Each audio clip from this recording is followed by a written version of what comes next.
Nirina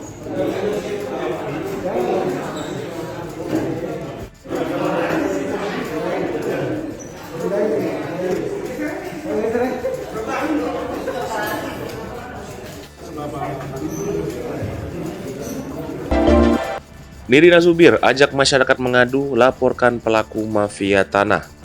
Melihat kasus penggelapan aset orang tuanya yang membelit keluarga ditangani serius, Nirina Zubir mengajak masyarakat untuk ikut mengadu jika ada kasus mafia tanah. Diakui sebelumnya, Nirina Zubir tak menyangka dan terkejut saat mendapat kabar dari Polda Metro Jaya bahwa ada tersangka lain dalam kasus mafia tanah yang bermodus penggelapan aset orang tuanya.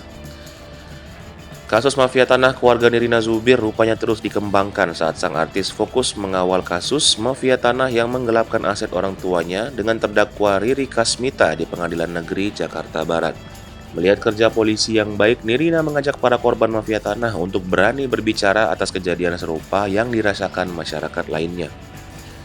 Bagi Nirina Zubir, kasus mafia tanah di Indonesia sedang disorot dan menjadi atensi penegak hukum untuk memberantas kejahatan tersebut. Alasan Nirina Zubir berbicara lantang, selain mengambil harta atau aset orang tuanya yang sudah digelapkan pelaku, ia ingin memberikan edukasi kepada masyarakat. Nirina Zubir kembali berpesan agar semua pihak mengawal, membuka mata jika terjadi ada yang tak beres di sekitar kita.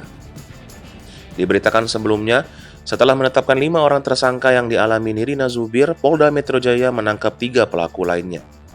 Di antaranya adalah Muhammad Syaf Alatas, Ahmad Efriliato Ordiba, dan Cito. Satu di antaranya adalah pegawai bank.